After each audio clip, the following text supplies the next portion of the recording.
నమస్కారం. స్టేట్ ఎంత అభివృద్ధి అవుతుందో మీరు చూసింటారు లాస్ట్ 8 నెలల్లో.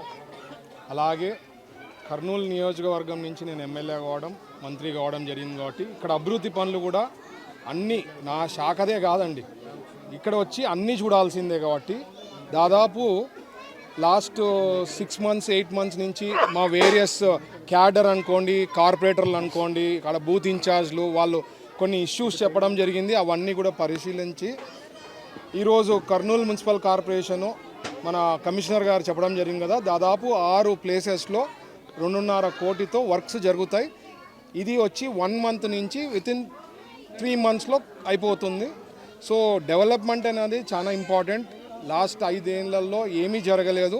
ఇప్పుడు మీరు అభివృద్ధి పనులు ఆల్రెడీ చూస్తున్నారు. దాదాపు స్టేట్లో అయితే 6.5 లక్షల పైన పెట్టుబడులు కన్ఫర్మ్ కావడం జరిగింది. కర్నూలు కూడా పెద్ద ఎత్తున సెమీ కండక్టర్ అనుకోండి, లేదంటే మొబిలిటీ వ్యాలీ అనుకోండి, లేకపోతే ఎయిర్పోర్ట్లో కూడా డెవలప్మెంట్ విషయాల్లో కూడా ప్లాన్ చేస్తున్నాం. సో ఇట్లాంటివి ఎన్నో జరుగుతాయి. అది ఓన్లీ పాసిబుల్ చంద్రబాబు గారి నాయకత్వంలోనే పాసిబుల్. కాబట్టి ఇవన్నీ అభివృద్ధి పనులు చేసేదానికి ఉంటుంది. ఎన్ని కష్టాలున్నా, ఎందుకంటే నేను దగ్గరలో చూస్తుంటా ఫైనాన్స్ సిచ్యువేషన్ ఎంత హారిబుల్ ఉందో నాకు తెలుసు.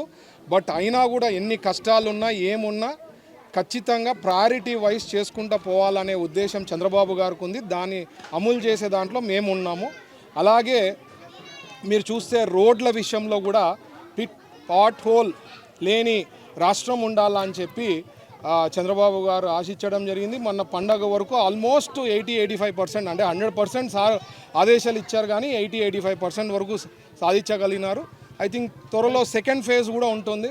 అసలు రోడ్ల గురించి పట్టించుకోలేదన్నమాట లాస్ట్ 5 ఏళ్లలో. అట్లాంటిది మన ప్రభుత్వం వచ్చిన తర్వాత ఎక్కడ కూడా హోల్స్ అంటే ఒక కొన్ని వీడియోస్ వచ్చేవన్నమాట.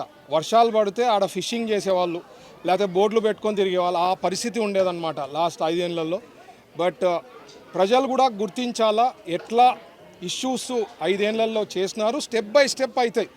ఓవర్ నైట్ లేకపోతే వారంలో మ్యాజిక్ షోలు జరగవు. ఎందుకంటే రాష్ట్రాన్ని సర్వనాశనం చేసినారు previous government. Step by step అన్నీ పూర్తి చేసే దాంట్లోనే మేము ఉంటామని చెప్పి మరి హామీ.